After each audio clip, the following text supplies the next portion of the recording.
Many want to pretend that Anakin's turn to the dark side in Revenge of the Sith was a sudden change, as if he were a pure-hearted warrior one moment and then a child-murdering psychopath the next. But this is simply not the truth. Anakin's embrace of the dark side was not a switch flipping, but rather was a release of a part of himself that was being suppressed, a part of him that had already begun to show itself long before Sidious fully brought it out. Most famously, his first true brush with the dark side of the Force occurred on Tatooine, when he slaughtered the Tusken village. But although he carried great guilt for this, it would not be the last time that Anakin indulged in his darker emotions for the sake of power. In fact, towards the end of the Clone Wars, Anakin would begin flirting with the dark side while on the battlefield. Secretly, when the prying eyes of neither his master Obi-Wan nor any Jedi were present, Anakin would draw upon his anger to get the job done. In today's Holocron, we are going to expose how Anakin already secretly had been using the dark side long before he fully embraced its ways. By the way, if you enjoyed these deep character dives and look into the Clone Wars and how our characters are feeling, force crush that subscribe button and comment whose mentality you would like us to see pick apart next. Now Acolytes, let's begin.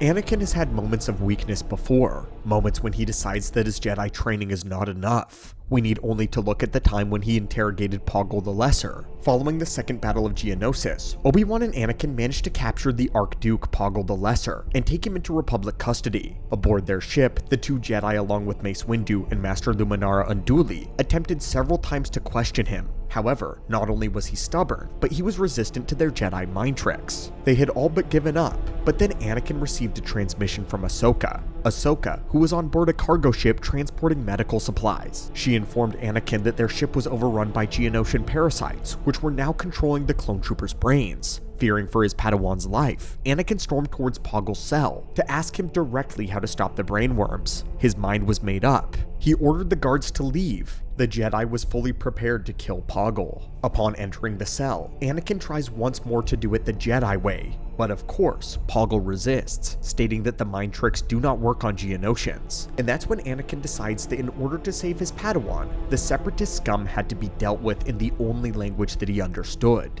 violence. Anakin proceeded to backhand the Archduke across the room and lift him up in a forced choke. This managed to get Poggle to spill what he knew. Later though, Anakin would join the Jedi Masters on the bridge and inform them of the situation and what Poggle had said. Ki-Adi-Mundi, however, suspiciously asked Anakin how he managed to get the Geonosian to talk, and Anakin uses the urgency of their situation to dodge all questions. Here, Anakin had deliberately gone behind the Jedi Masters' backs and even dismissed the clone guards so that he could violently interrogate Poggle. There were other times when Anakin of course allowed his anger to direct other actions, such as when Obi-Wan went undercover as Rako Hardeen, making Anakin believe that he had been assassinated, or the duel between Anakin and Dooku on Naboo, when the Jedi Knight finally began showing signs of surpassing the aging Sith. But while these were cases of Anakin simply being angry and the dark side coming naturally, there was a point during the end of the war where he would privately move towards using the dark side more frequently, and with intent.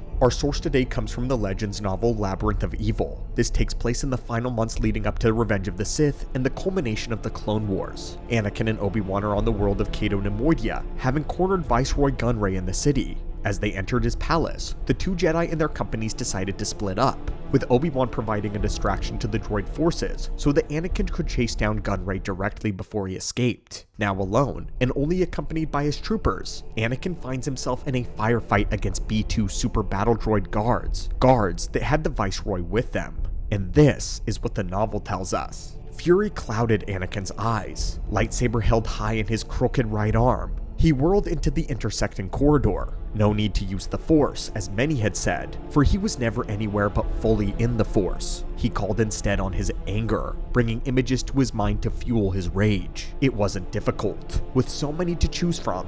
Images of Tusken Raider camps on Tatooine, Yavin 4, the defeat of Jabim, Praesatiln. Of course, Anakin cuts a swath through his enemies with little issue. But the passage gives us valuable information. Anakin has not only given into using his anger in secret, but he is used to it. He actually knows how to call upon the dark side by carefully selecting which memories to relive. the death of his mother being one of the most potent. The Yavin 4 memory refers to his duel with Ventress in the Massassi temples. There, he had watched her slaughter his troopers as the two of them dueled to a ledge on one of the grand structures. Woefully giving over to his rage, the first time in a duel, Anakin attacked her with animalistic fury. It ended when he hit her into the void, believing that he had taken her life. Anakin had ended that engagement with a savage cry of rage into the rainy sky, feeling the dark side course through his veins. The defeat on Jabim in the year 22 BBY had truly changed Anakin forever though. We have dedicated an entire holocron to the full event of Jabim, but to briefly summarize what happened, on the Muddy World, the Jedi were attempting to help the Jabimi resistance group against the separatist occupational forces. The battles there were grueling, especially because their marches and machinery continued to get stuck in the mud. Anakin believed that Obi-Wan had died there as well when he was seen inside of a crashed war machine right before it exploded, and while mourning his master, Anakin was separated from the main fighting force and was grouped up with a squad of other Padawans who had also lost all of their masters. But when Skywalker got a call from Palpatine to return to Coruscant, Anakin had to leave his Padawan friends behind right before they were sent into a slaughter against the separatist forces. And at the very end, Anakin was the last Jedi alive, forced to make the decision to abandon the Jabimi rebels. And when the leader of the resistance protested and accused Anakin of murdering them all, Anakin unleashed his fury and force-choked the leader. As for Praesetiln, which occurred in this same year, Anakin was rescuing hostages from the clutches of a separatist admiral. When he and his contingent of ARC troopers finally made it inside, the key hostage that they were attempting to rescue was murdered in the crossfire of their escape. Enraged by the murder of another innocent, Anakin let his hate reign free and set off on a rampage against the droids. The freed hostages and the commando team returned to the transports, but they were attacked by droids and were forced to depart without Anakin.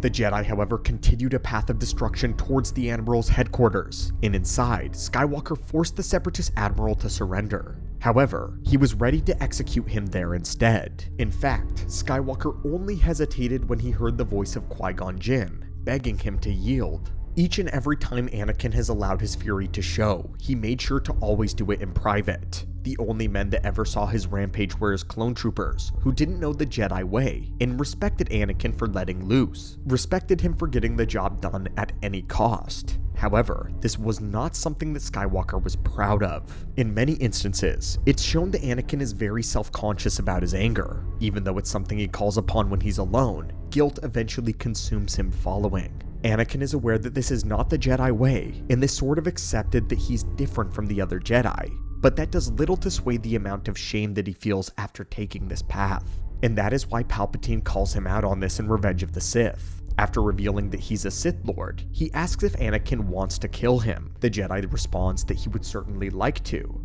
which Palpatine confirms that Anakin has been hiding something all along. I know you would. I can feel your anger. It gives you focus. It makes you stronger. Anakin was never good at meditation because being still and calm did not sit well with him. He employed a more mobile meditation, sinking into the Force, tinkering on his starship. But when he was angry, everything came to him with clarity. Sith are good at that. They are good at what they do because they gain power not just by concentration, but by emotion, rage. It is only natural. Sometimes, however, there is a trade-off. They begin to concentrate too much, and they tunnel vision on their target. Vader would make this mistake on Mustafar, and Sidious would make this mistake on the Death Star when torturing Luke decades later. But the point is, it's the mark of someone skilled in the dark side when they gain clarity from their anger. And this is what Sidious has now brought to Anakin's attention in this moment in Revenge of the Sith.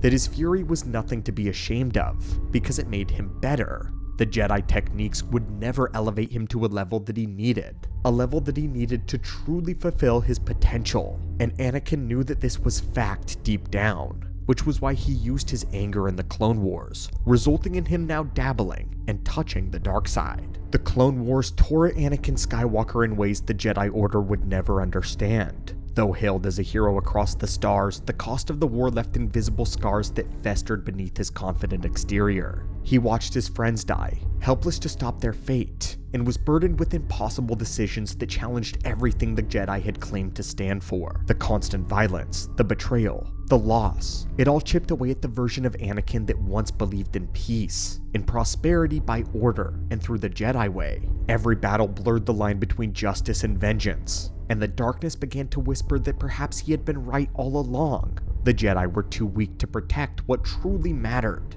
As the war dragged on, Anakin's anger became his compass. The more he lost, the more he fueled that anger, not as a burden now, but as a weapon. He came to believe that it made him faster, more decisive, more capable of protecting all that he loved. And when the Council failed to act, when his master hesitated, Anakin stepped forward. Now guided by instincts the Jedi feared to embrace, each small surrender to rage or control became easier, and somewhere along the line, he stopped seeing them as failures. He justified his actions as necessary. After all, the dark side didn't just tempt Anakin, it made him effective, it made him powerful, and in his eyes, it made him right. The tragedy is that Anakin was wielding the dark side long before he knelt before Sidious. He used it when he slaughtered the Tuskens. He used it when he executed prisoners on the battlefield in moments of cold fury. And each time he told himself it was for the greater good. That illusion, that anger could bring peace,